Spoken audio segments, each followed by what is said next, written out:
Hola a todos y bienvenidos a un nuevo episodio del podcast de Small Tech. Hoy trataremos el tema construyendo una cultura digital segura. Para tratar este tema tenemos una invitada especial, Rosa Pérez, directora de educación digital en Gaptime, una empresa que promueve la educación y la seguridad para niños y adolescentes. La conversación de hoy queremos enfocarla un poco en la cultura digital y cómo fomentarla para que combine la alfabetización, la seguridad y la ética, tanto en la educación como en casa. Bueno, Rosa, muy buenos días. Encantada de tenerte aquí y, por favor, adelante. Bueno, pues encantada de estar por aquí también compartiendo este ratito. Bueno, pues me presento. Yo me llamo Rosa, soy educadora, la responsable de educación digital en Gaptime. Bueno, en Gaptime llevamos unos cuantos años, ya casi 8 años, hacíamos el repaso hace poco, y nacimos con el objetivo de educar a niños, niñas y adolescentes para protegerles de los riesgos de Internet y las nuevas tecnologías. Nosotros, los fundadores de Gaptime, venimos del mundo de la ciberseguridad, somos técnicos, somos ingenieros informáticos en la mayoría y partimos de eso, del tema de la ciberseguridad, pero no pensaba la ciberseguridad como la entendíamos hasta hace no mucho, ¿no? Que hablábamos de proteger máquinas, proteger dispositivos, proteger sistemas, sino que nosotros tenemos la idea de que detrás de todo eso, de los sistemas, de las máquinas y de los dispositivos, hay personas. Entonces, tenemos que educar a las personas a utilizar la tecnología de forma consciente y de forma saludable. Y eso es lo que íbamos haciendo los últimos años, sobre todo trabajando con colegios. ¿Y cómo nació esta idea? O sea, ¿en qué os basasteis? ¿Qué problema visteis que sentisteis la necesidad de crear Gaptime? Pues mira, yo trabajaba por aquel entonces, bueno, tenía una empresa, yo me dedicaba sobre todo a programación web y siempre me ha gustado el tema de la educación. Entonces yo trabajaba dando formaciones en empresas y dando formaciones en colegios a profesores sobre todo.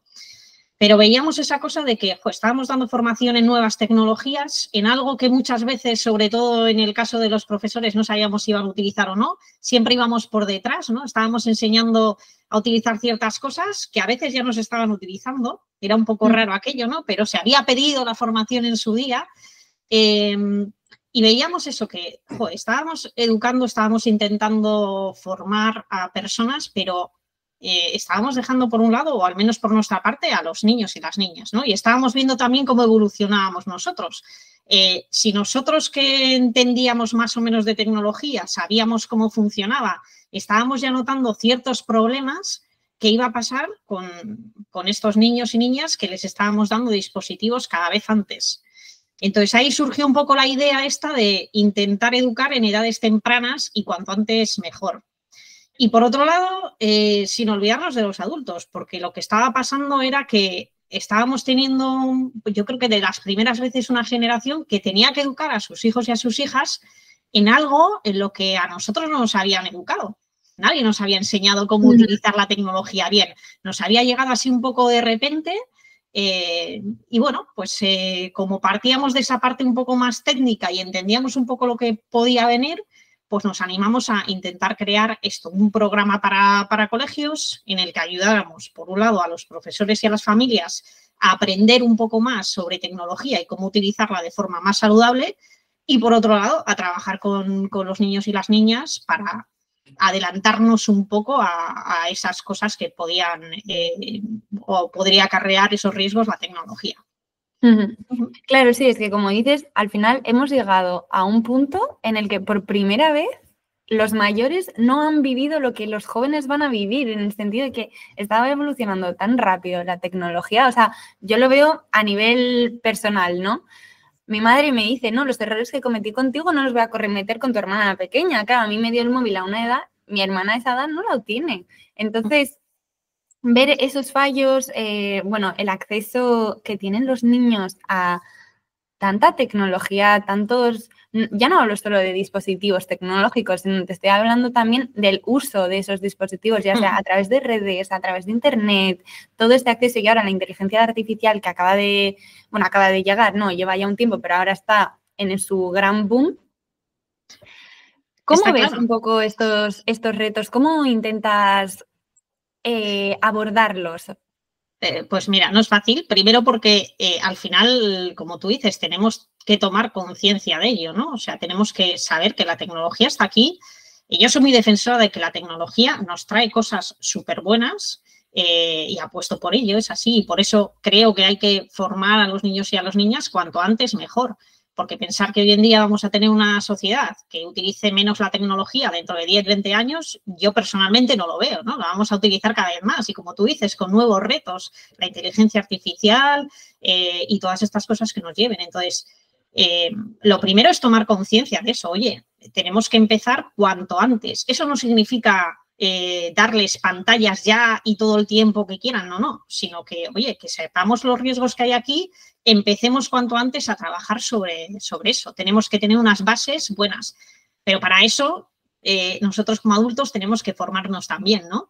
Y luego una cosa que has dicho, que es muy clara, o sea, no solo es como qué tecnología estamos utilizando, sino que qué uso le estamos dando a esa tecnología. Porque la misma tecnología no la usa igual un adulto que un niño o una persona. O sea, estamos utilizando las redes sociales, por ejemplo, de formas distintas los adultos y los niños y las niñas. Entonces, el pensar muchas veces que, yo siempre digo a las familias, olvídate, no vas a conseguir que tu forma de pensar trasladársela a tu hijo o a tu hija. No es así, es otra, digamos, generación, como quieras llamarlo, ¿no? Pero ellos entienden la tecnología de una forma y nosotros la entendemos de otra. No tiene por qué ser igual. Cuando les preguntamos, por ejemplo, qué riesgos hay en Internet, ¿no? Si le preguntas a tu madre, pues te va a decir, oh, yo no quiero que mis hijos vean contenido que es inadecuado, no quiero pornografía, que haga estafas, por ejemplo. Pregúntale a un chico o a una chica qué es lo que no le gusta a él, ¿no? ¿Cuáles son los riesgos para él? Y te dicen que me roben la cuenta, que me aparezca publicidad en los vídeos que estoy viendo en YouTube y no me gusta, este tipo de cosas, ¿no? Entonces, primero es ser consciente de que las cosas las vemos de forma diferente, pero siempre tiene que permanecer por detrás pues la parte de la ciberseguridad, que para mí es imprescindible, y luego la parte un poco de la ética, ¿no? De la alfabetización digital también, intentar que ambas coexistan de alguna forma. Bueno, has sacado este tema. ¿Podrías definir un poco, o sea, tenemos la definición general de alfabetización digital, ética digital, pero un poco que me des tu propia definición de esta cultura digital? ¿Cómo la entiendes? ¿Cómo la definirías? Pues mira, nosotros nos gusta hablar de cultura de ciberseguridad, ¿no? O cultura digital segura, es lo mismo o parecido. Primero, cuando hablamos de cultura, yo lo veo como algo colectivo, ¿no? Eso es una cosa importante. No es algo que digas no nos afecta, no, nos afecta a todos, empezando por nosotros mismos y después por el entorno en el que nos movemos, ¿no? Cuando estamos hablando en empresas lo vemos muy fácil. Si hay un ataque en una empresa de ciberseguridad, ¿no? Y llega una persona, afecta a toda la organización. Pues tenemos que verlo así. Mi entorno, mi casa, mi colegio, mi empresa, mi sociedad, mi barrio, ¿no? Nos afecta a todos. Por eso la parte de cultura, que es un poco más general. Y luego debería ser como ese entorno, no sé, en el que tenemos ciertas normas, todo el mundo tiene esas normas claras y nos permiten utilizar la tecnología de forma más saludable. O sea, la tecnología para nosotros nos tiene que ayudar. Nosotros hablamos, a ver si consigo explicarlo. Cuando hablamos de cultura de ciberseguridad, creemos que tenemos que pasar por distintas fases, ¿no? Y tenemos que llegar hasta ella. Una primera fase, que probablemente ya estemos en ella y la hayamos pasado incluso, es la parte de concienciación, ¿no? Tenemos que ser conscientes de que utilizar la tecnología puede tener sus riesgos. más o menos que en el mundo real, pero tiene sus riesgos. Entonces, tenemos que tomar conciencia de ello. Después nos tenemos que capacitar, nos tenemos que formar, ¿no? Es decir, vale, hay unos riesgos, ¿cómo hago yo para prevenirlos o intentar minimizarlos?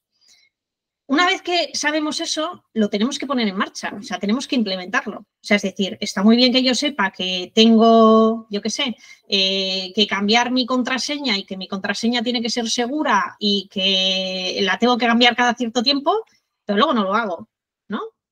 Es así. Y cuando lleguemos a eso y cuando sepamos que eso nos puede llevar más tiempo y quizá no sea, nos requiera algo a nosotros, entonces podremos educar a los niños, las niñas, a los adolescentes, ¿no? Entonces, eso sería más o menos la cultura de ciberseguridad, pasar por todas esas fases para conseguir educar y crear en ese entorno en el que estemos todos cómodos de forma, pues eso, utilizando la tecnología.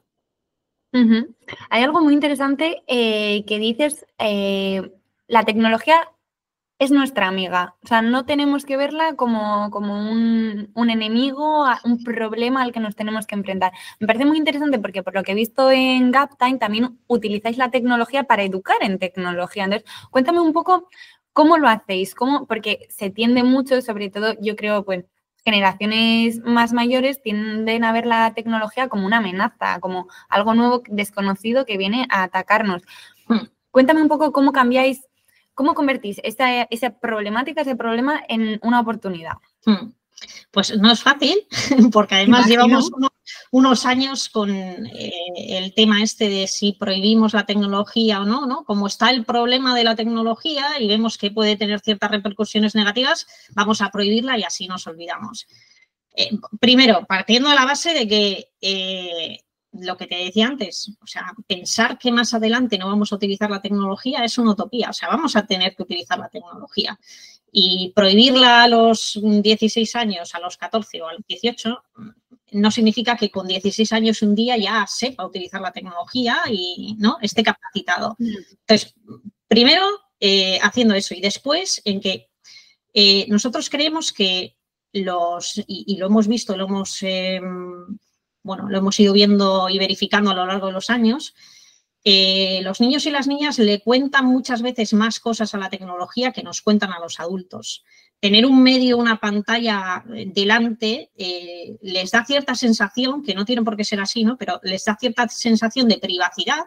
Entonces, cuando hablamos de temas que nos pueden preocupar, pues digamos que les sirve un poco más. Entonces, lo que nosotros intentamos es aprovecharnos de eso, utilizar la tecnología para ellos, ya de por sí les da un extra de motivación, ¿no? Que bien, vamos a hacer algo con esto. Bueno, pues vamos a aprovecharnos de eso, ¿no?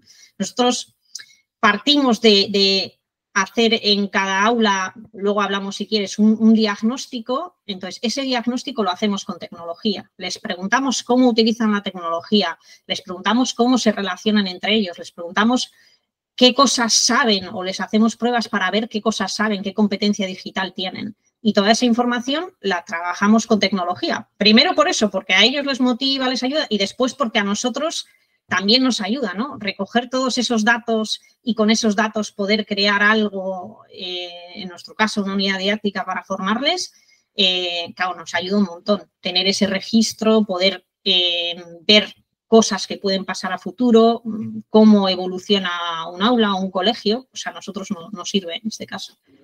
Claro, no, sí, me parece súper útil, vaya, e interesante, o sea, porque preparando el episodio eso estaba viendo un poco cómo trabajáis y me ha parecido muy interesante, además has dicho, tecnología no es nuestro enemigo.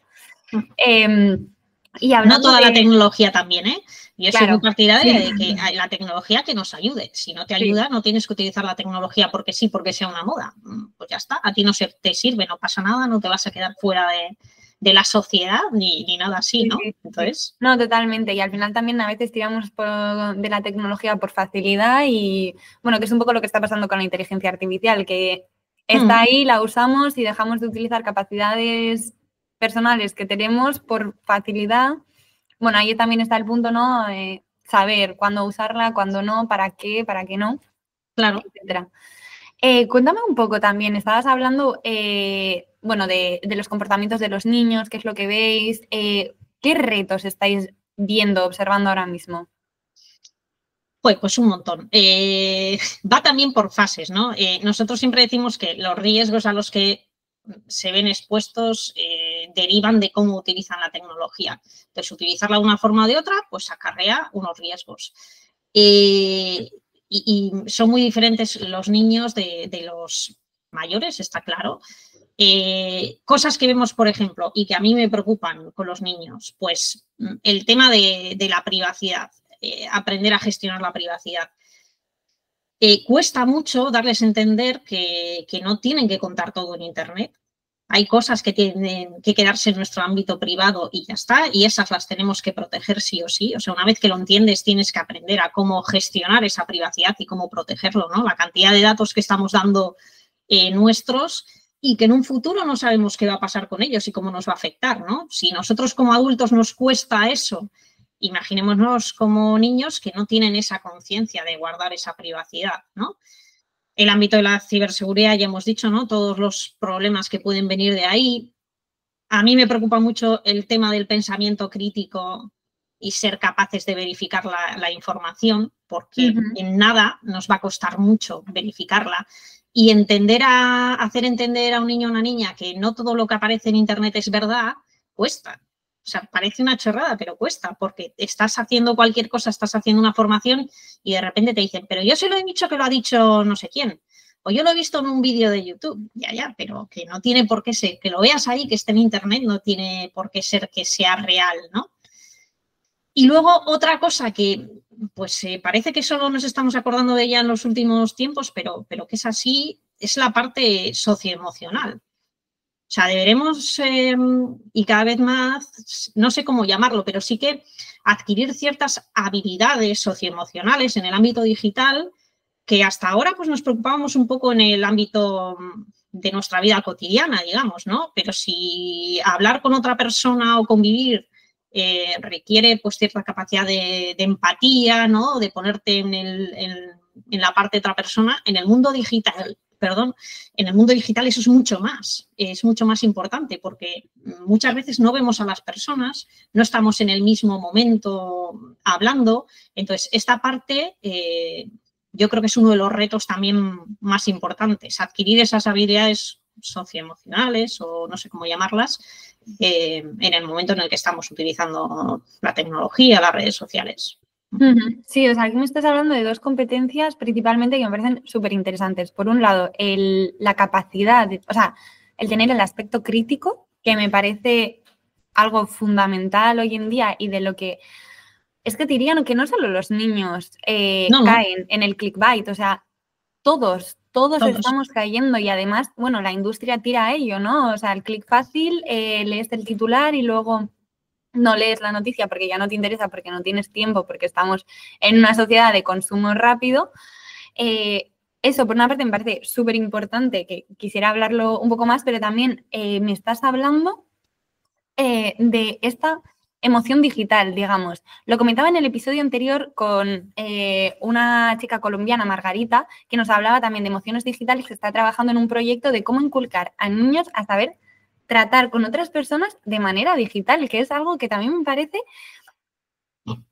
me explota la cabeza, digamos. O sea, sí. Claro, al final estamos tratando con gente, no estamos hablando de cara a cara, pero dejando comentarios, viendo imágenes, enseñando cosas. O sea, me parecen dos competencias que hay que educar en ellas a las nuevas generaciones y nosotros también nos tenemos que educar en ellas siendo conscientes de ello.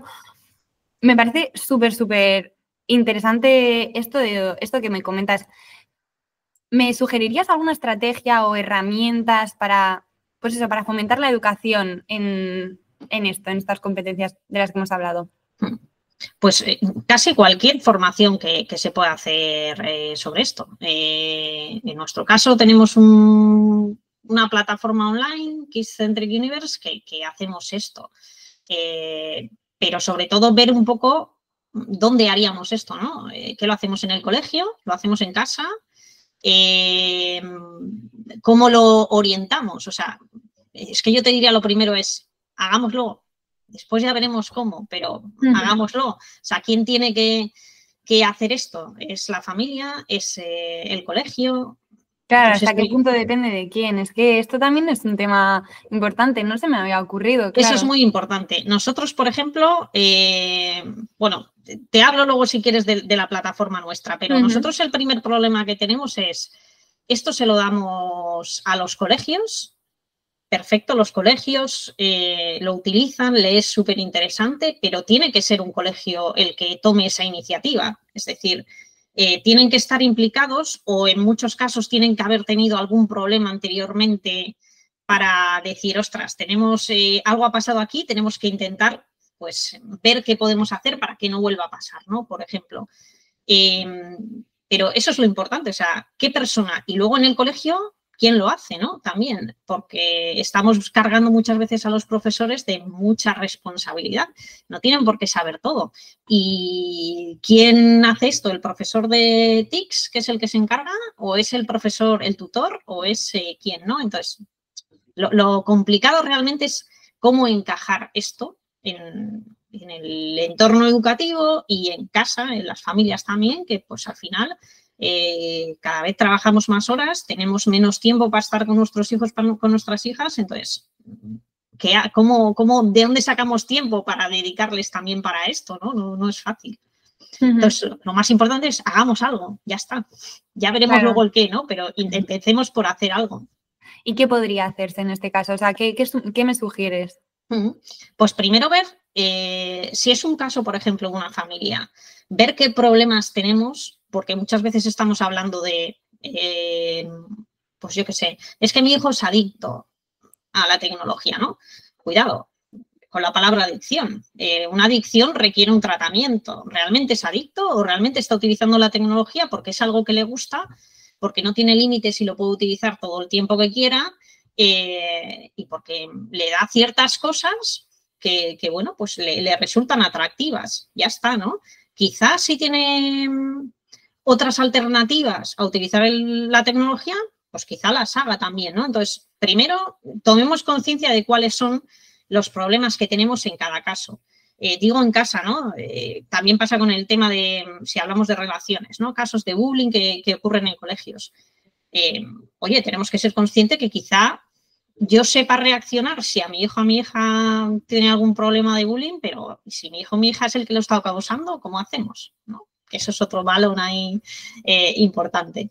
Entonces, primero, tomar conciencia. Si somos una familia y podemos formar, buscar formación en Internet. Hay un montón de opciones, hay un montón de planes.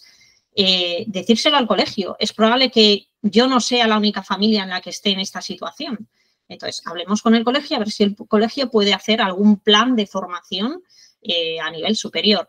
Y si no, pues yo te diría directamente que nos llamen a nosotros en Gaptime y ofrecemos nuestro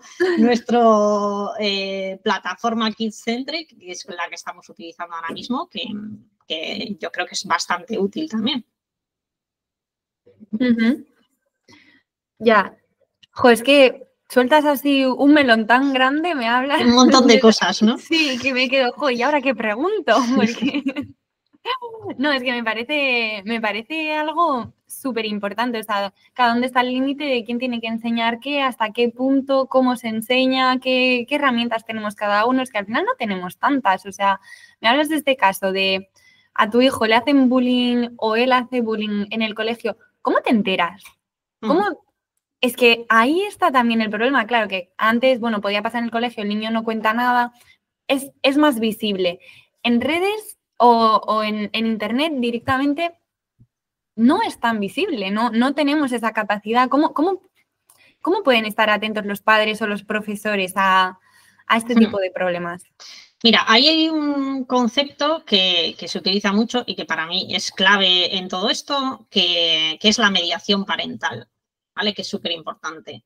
La mediación parental podríamos decir que es algo así como educar, acompañar y proteger a los niños en el ámbito digital. Aunque la palabra sea mediación parental, no significa que sea solo por parte de los padres. O sea, esa mediación debería llegar por todas las personas que tengan algún tipo de influencia en la educación de ese menor, ¿no? Y eso es básico, es decir, no puede ser que yo no me entere. Tú te tienes que enterar, sí o sí. Lo mismo que te enteras que pasan otras cosas, te tienes que enterar. ¿Que en el ámbito digital es más difícil? Bueno, pues entonces acompaña, que es lo principal, ¿no?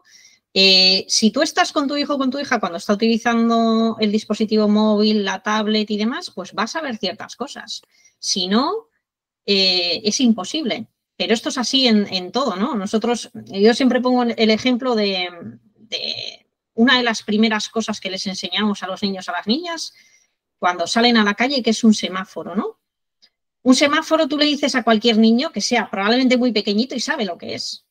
Semáforo es una herramienta que está ahí, que tiene unas normas, ¿no? Si está en rojo me tengo que parar, si está en verde paso, y si no cumplo esas normas y paso en rojo me puede pillar un coche, ¿no? Y es una cosa que desde súper pequeñitos les enseñamos a los niños. Vamos con ellos, les enseñamos, las primeras veces pasamos con ellos de la mano, después ya les vamos soltando, después pueden pasar solos y llega un momento en el que un poco más adelante harán como hacemos nosotros, ¿no? Que probablemente cualquier día, yo a lo largo del día probablemente varias veces paso un semáforo en rojo, ¿no? Eso no significa que no sepa las normas del semáforo o que no sepa que me puede pasar algo, sí, pero priorizo un poco los riesgos que hay, ¿no? Pero para eso hay que hacer ese acompañamiento. O sea, no tiene por qué gustarte la tecnología o tanto como les gusta a tus hijos. Pero si hay un juego nuevo que está de moda y demás, tú tienes que hacer alguna forma de intentar saber qué juego es ese, qué cosas puede haber por detrás, qué cosas se permiten en el juego. Hay un chat abierto en el que puedan hablar con otras personas así porque sí, se les puede mandar cosas, tiene vídeo, no tiene vídeo. No tiene por qué gustarte Fortnite, por ejemplo, ¿no? Pero tienes que saber que si tú le estás dando a tu hijo o a tu hija acceso a eso, puede tener unos problemas detrás. Quizá hace amigos y no pasa nada, ¿no? Pero la parte esta de acompañar es súper importante y lo tenemos muy claro en nuestro día a día, pero cuando hablamos de Internet nos olvidamos de ello. Le damos la tablet, le damos el móvil o el ordenador o lo que sea y ya está, ¿no? Entonces, eso de cuando hablamos siempre de cómo saber estas cosas y hablamos de los controles parentales, por ejemplo, sí, perfecto, los controles parentales, pero el mejor control parental es el padre, la madre, el tutor, el primo, el sobrino, que se sienta con el niño o la niña y le dice, a ver, ¿a qué estás jugando? Vamos a jugar juntos, ¿no? Mejor que eso, es así. Y luego, no sé, quitar un poco el miedo. Los adultos muchas veces tenemos miedo.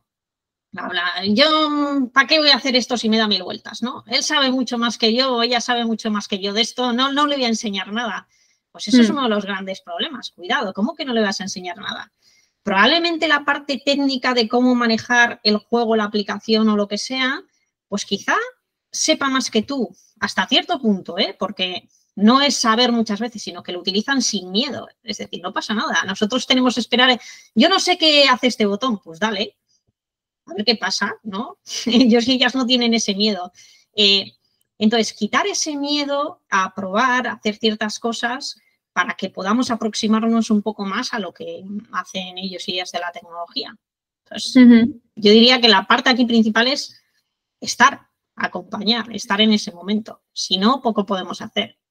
Sí, o sea, una vez más, el factor humano. Es que me encanta este tema. O sea, la tecnología está muy bien, pero es que no nos podemos olvidar de nosotros, de humanizar y que al final eso es lo que da el valor a todos estos aspectos, bueno, técnicos, digitales.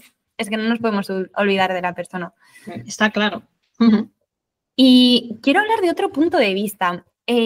Las empresas. ¿Cómo las empresas tecnológicas pueden aportar a esta cultura digital? Porque, claro, ahora estamos responsabilizando mucho tanto a los padres como a los educadores, pero es que, ¿quién nos está promoviendo este producto, este acceso al mundo digital? Son las empresas. ¿Qué retos ves aquí? ¿Qué oportunidades también? Porque estamos hablando mucho de retos, de problemas, pero quiero también aspectos positivos. Sí, mira, a ver, yo soy muy crítica con las empresas en cuanto al tema de, pues que creo que pueden hacer las cosas mucho mejor y con más ética, ¿no?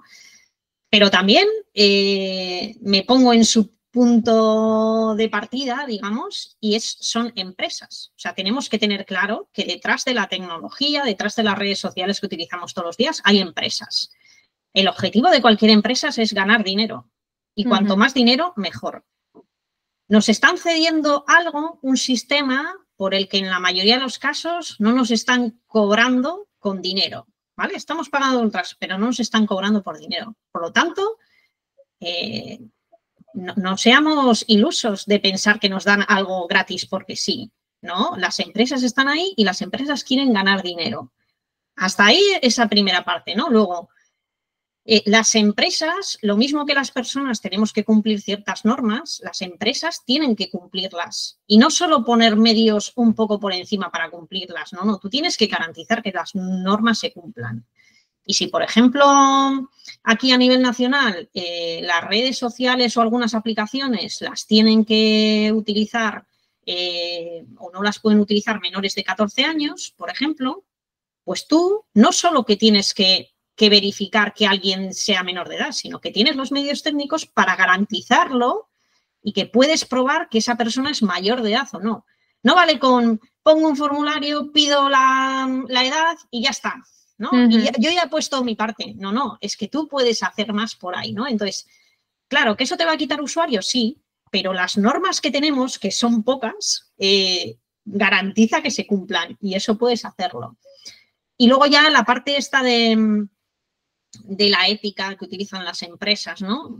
Pues lo que decía, eso me parece que tiene que ser esencial, pero me parece muy difícil de conseguir, porque al final, pues eso, las empresas, el modelo de negocio de intentar ganar más dinero y la ética se chocan claramente. Entonces, bueno, esa parte la veo un poco más complicada, pero sí que por lo menos si no conseguimos eso, si no conseguimos normas que hagan que las empresas nos ofrezcan una tecnología un poco más ética, un poco más transparente, que priorice nuestro bienestar digital, por ejemplo, el de las personas, garantízame que cumples las normas, ya está.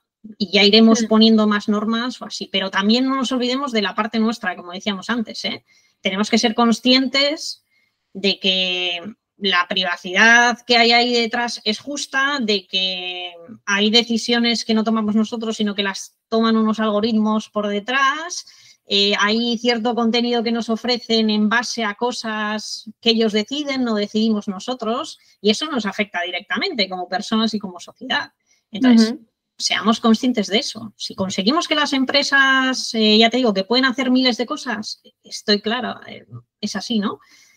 Pero me parece un poco difícil llegar a esto. Siempre van a ir, como todo, cuando ponemos normas, siempre vamos por detrás, ¿no? Ponemos una norma cuando ha habido un problema muy importante y ya no sabemos cómo salir de ahí, pues venga, entonces prohibimos, ¿no? Sí. Entonces, bueno, siempre vamos a ir por detrás. Entonces, intentemos, en la parte que podemos hacer nosotros, adelantarnos, si es posible, claro. Sí, claro. No, además, en cuanto al mundo de las redes, claro, también se viene un problema geopolítico en cuanto a las fronteras. O sea, ¿quién pone esas normas? El control es mucho más complicado. Pero bueno, al final volvemos al punto de partida, que lo principal, la base de todo esto, de la ciberseguridad, es la concienciación, o sea, el ser conscientes de qué herramienta tenemos enfrente. Bueno, esto es con lo que yo me quedo, por lo menos, después de todo lo que me has contado, ser conscientes de qué herramientas tenemos y cómo las utilizamos. Eso es así. Y que la misma herramienta se puede utilizar para cosas buenas y se puede utilizar para cosas malas. Entonces, dependiendo del uso que le estemos dando, pues conseguiremos unas cosas y conseguiremos otras. Es así. Bueno, a mí me queda todavía esperanza porque todavía existen empresas, ya sea como Gaptime o como Smalltech, que utilizamos la tecnología pues para ayudar al resto, no para aprovecharnos de otros. No, entonces, está claro, es así. Sí. Y empresas éticas habrá y probablemente redes sociales más o menos éticas, pues no sé si las llegaremos a ver, pero probablemente habrá empresas que apuesten por eso. También esas empresas tendrán que tomar la decisión, probablemente no ganen tanto dinero, ¿no? Entonces, ahí es lo que estamos viendo, ¿no? Pasa con la ha pasado con la inteligencia artificial, ¿no? Surge de una forma, tenemos una empresa, en principio tenemos el caso de OpenAI, por ejemplo, ¿no? Un código libre, digamos, software abierto y demás, claro, pero yo quiero ganar más dinero. Entonces viene otra empresa por detrás, me compra y ahora ya eso lo hacemos privativo, ya intentamos sacar más dinero y demás. No, nos puede parecer mal, ¿no? Pero vuelvo a lo de antes, son empresas y buscan ganar dinero. Entonces, bueno. No, totalmente, o sea, total y absolutamente. Bueno, quiero hablar un poco, porque ya, es que yo seguiría hablando durante horas, la verdad, porque me parece súper interesante, pero se me acaba el tiempo. Y tengo alguna pregunta que hacerte todavía. ¿Qué oportunidades ves en el futuro para fortalecer todo esto que hemos estado hablando, tanto la alfabetización, la seguridad, la ética? Pues mira, oportunidades hay 1000 y con lo que nos viene con la inteligencia artificial yo creo que es una cosa clarísima. Yo apuesto, como hemos comentado, por la educación, eso como base, ¿no? Y lo que me parece principal en cuanto a la educación es, por un lado, personalizarla todo lo posible y, por otro lado, que se adapte un poco a la persona, ¿no? Y eso nos lo va a dar la inteligencia artificial. O sea, formar por formar como formábamos antes, lo mismo para todos, no nos vale. Y formarnos cuanto antes y de forma, en estos temas, de forma práctica, de forma, vamos al grano, no nos liemos y tengamos aquí un montón de información que muchas veces no nos hace falta, eso me parece básico. Entonces, ahí nos puede ayudar la formación, en ir al grano, personalizar nuestro aprendizaje y este tipo de cosas para conseguir al final formarnos mejor, ¿no? Aprender de la tecnología cambia todos los días. Entonces, tenemos que estar día a día con esto. Es muy difícil estar así. Entonces, bueno, pues intentemos por lo menos que la parte de aprender nos sea lo más práctico posible, podamos hacerlo mejor. Nosotros apostamos por esto en Gaptime. Cuando nosotros hacemos la formación que proponemos a los colegios, no proponemos a todos los colegios la misma formación, ni siquiera a todas las aulas la misma formación. Nosotros hacemos un diagnóstico en un aula y en base a lo que se ve en ese aula te proponemos una serie de contenidos educativos, pero en base a lo que estamos viendo ahí. Ahora tú coges esos contenidos y los trabajas con tu grupo. En la clase de al lado probablemente tengas cosas parecidas, pero otras no. Entonces, intentemos ayudarnos de tecnología para formarnos también en tecnología, ¿no? Yo creo que por ahí va un poquito los tiros. Sí, bueno, hay algo que me alegra mucho, la verdad, que digas, que es la personalización de la educación. Yo creo que por fin estamos saliendo de ese modelo estándar de recibir todos lo mismo. Nos hemos dado cuenta que somos individuos diferentes, con capacidades y con personalidades diferentes, que cada uno necesita una educación, o sea, diferente en la forma de enseñar. No te estoy diciendo que se enseñen cosas diferentes, sino que la forma de enseñar un mismo concepto se adapte a cada uno. Esto me parece súper interesante. Es más, estuvimos hablando de esto con Borja Garzón, que es un profesional de la educación, de la personalización de la educación con inteligencia artificial. Muy interesante también esa conversación que tuvimos y un tema que me parece muy, muy interesante. Claro, es que además en el entorno educativo, en los colegios, es muy difícil de hacer, ¿no? Estamos profesores que tienen ratios de estudiantes de 25, 30, 20, entonces es muy difícil dedicarle tiempo a cada uno de ellos. Bueno, pues aprovechémonos de la tecnología que nos permite hacer eso para mejorar esta parte, ¿no? Y yo qué sé, pues las típicas actividades de repaso, porque a mí se me da peor esta parte, y a otro y eso ya lo tiene controlado, bueno, pues aprovechémonos, ¿no? Tú repasas esta parte y el otro que vaya avanzando o que repase otra parte, ¿no? Pues esto yo creo que lo podemos hacer con tecnología. Y es un reto muy, muy chulo, yo creo. Sí, la verdad es que me parece muy, muy interesante. O sea, me encantaría verlo, vaya. O sea, y me encantaría verlo vivido en directo en el aula, que me lo expliquen a mí así también. Me parece muy, muy guay. Y ya, por último, como última pregunta, esta es una pregunta que intento hacer a todos los invitados para que me cuenten un poco cuáles son las tendencias que crees que van a pasar de aquí a 5 o 10 años. Por un lado, quiero que me contestes a nivel de la educación y, por otro lado, con la tecnología en general. ¿Cómo te imaginas que va a suceder? Algo que no haya pasado todavía, que no nos imaginemos, digamos. Pues si hablamos de tecnología, yo veo en la inteligencia artificial y en la automatización claramente. Ahora mismo yo lo veo como algo súper interesante ahora, una cosa que evoluciona en cuestión de 1 año, 2 años, 3 años de forma exponencial. En 5 o 10 años no sé si imaginarme lo que podemos encontrarnos aquí, ¿no? Pero creo que puede ser muy interesante. Lo que tengo claro es que va a cambiar un poco toda nuestra forma de actuar a nivel educativo, a nivel profesional, incluso a nivel personal. Probablemente tengamos, yo qué sé, nuestro asistente en educación, en inteligencia artificial en el bolsillo, ¿no? El otro día comentaba, por ejemplo, con mi madre que decía estas cosas de la inteligencia artificial, pues es encontrar la utilidad tuya personal, ¿no? Quizá para mí me sirva para hacer, por ejemplo, nosotros en Gapten que trabajamos mucho con contenidos educativos, ¿no?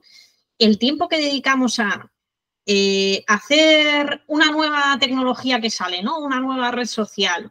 Venga, vamos a preparar un vídeo, haz el guión, déjalo bien puesto, haz la grabación, te equivocas, vuelve a decir la frase otra vez no sé cuántas veces, edítala, después la comprimes, no sé qué, la subes a donde tú tengas. Y ahora cambia una cosa, tradúcela en distintos idiomas, ¿no? Estas cosas, cuando nosotros seamos capaces de hacerlo de forma más automatizada, ya te lo contaré, ¿no? Pero a mí me parece que esto para mí es una oportunidad, pero es para mí en mi forma de trabajar. En el tema del marketing habrá otras. Pero de lo que te decía, yo le digo a mi madre, bueno, y que siempre está con, ¿y qué hago hoy de cena o qué me hago? Oye, pues yo qué sé, sacas una foto a tu nevera, ves los ingredientes y le dices, oye, ¿con esto qué puedo hacer? Y quiero hacer algo que me resulte útil y comer más sano, o yo qué sé, cada uno adaptar un poquito eso. Y yo lo veo por ahí. Vamos a utilizarlo, aunque de primeras no lo pensemos, vamos a utilizarlo cada vez más. También tenemos que saber que la inteligencia artificial, sobre todo la generativa, que la tenemos ya aquí, que es así, va a hacer que tengamos que tomar otras precauciones. O sea, ya en nada nos va a pasar que no vamos a poder diferenciar de si un vídeo es real o no, de si un audio es hecho por una persona o no. Bueno, ya está empezando a pasar, ¿eh? Por eso digo que eso está aquí ya, es así. Entonces, por un lado tendremos que involucrar a las empresas, ¿no? De esto que decíamos, la ética, que tendrán que decirnos de alguna forma, oye, esto está creado por inteligencia artificial, por ejemplo. Pero por otro lado nosotros tendremos que decir, oye, si me llega un audio de alguien que no sé, no voy a saber identificar o no, ¿qué hago? Pues quizá tengamos que poner mecanismos nuestros propios, ¿no? Decir, oye, pues yo qué sé, si me llamas tú, como hacemos con los casos de las familias y los niños, ¿no? Si te llama tu hijo o tu hija, para verificarlo, buscaros una palabra de seguridad.